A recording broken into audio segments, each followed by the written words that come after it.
সাভারে বিকেএসপিতে জাতীয় যুব আত্মরক্ষা প্রশিক্ষণ কর্মসূচির উদ্বোধন। বাংলাদেশ ক্রীড়া শিক্ষা প্রতিষ্ঠান বিকেএসপি ক্যাম্পাসে রবিবার আনুষ্ঠানিকভাবে উদ্বোধন করা হয়েছে জাতীয় যুব আত্মরক্ষা প্রশিক্ষণ প্রকল্পের। যুব ও ক্রীড়া মন্ত্রণালয়ের উদ্যোগে এবং বিকেএসপির বাস্তবায়নে এই কর্মসূচির উদ্বোধন করেন যুব ও ক্রীড়া উপদেষ্টা আসিফ মাহমুদ সজীব ভুঁইয়া। উদ্বোধনী অনুষ্ঠানে তিনি বলেন, যুব সমাজকে আত্মবিশ্বাসী, সক্ষম এবং নিরাপদ নাগরিক হিসেবে গড়ে তুলতেই এই আত্মরক্ষা প্রশিক্ষণ কর্মসূচি চালু করা হয়েছে। Basic self defence training for youth শীর্ষক এই প্রকল্পটি চলবে 2028 সাল পর্যন্ত।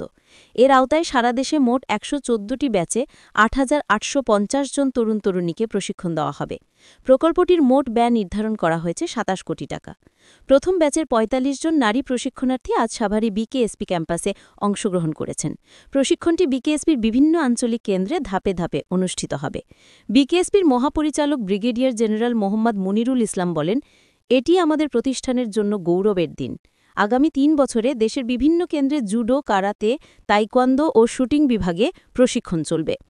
তিনি আরও জানান, প্রতিটি ব্যাচের মেয়াদ হবে 15 দিন, যেখানে অংশগ্রহণকারীরা আবাসন, খাবার, খেলাধুলার পোশাক, ভাতা এবং প্রশিক্ষণ শেষে সনদ পাবেন। এই আত্মরক্ষা প্রশিক্ষণের মাধ্যমে অংশগ্রহণকারীদের আত্মবিশ্বাস, শারীরিক ভারসাম্য, শৃঙ্খলা ও আত্মনিয়ন্ত্রণের মানসিকতা বৃদ্ধি পাবে, যা তাদের জীবনে ইতিবাচক প্রভাব ফেলবে বলে আশা প্রকাশ করেন বক্তারা। প্রশিক্ষণে অংশ নেওয়ার যোগ্যতা হিসেবে নির্ধারণ করা হয়েছে 18 থেকে 35 বছর বয়সী বাংলাদেশি নাগরিক, ন্যূনতম এসএসসি পাস এবং শারীরিক ও মানসিকভাবে সুস্থ থাকা। নিবন্ধন চলছে online first come first serve ভিত্তিতে।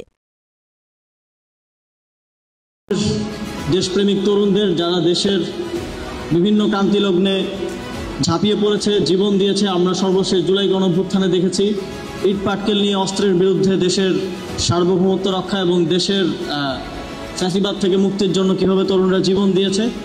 আমরা সেই তরুণদেরকে আরও সক্ষম এবং আরও প্রশিক্ষণের মাধ্যমে তাদের সক্ষমতা বৃদ্ধি করতে চাই, যাতে ভবিষ্যতেও এই ধরনের সংকটকালে তরুণরা আরও গুরুত্বপূর্ণ অবদান রাখতে পারে। এই মুহূর্তে আমি আমাদের আজকের যেই প্রকল্প আত্মরক্ষা প্রশিক্ষণ প্রকল্পের শুভ উদ্বোধন ঘোষণা করছি।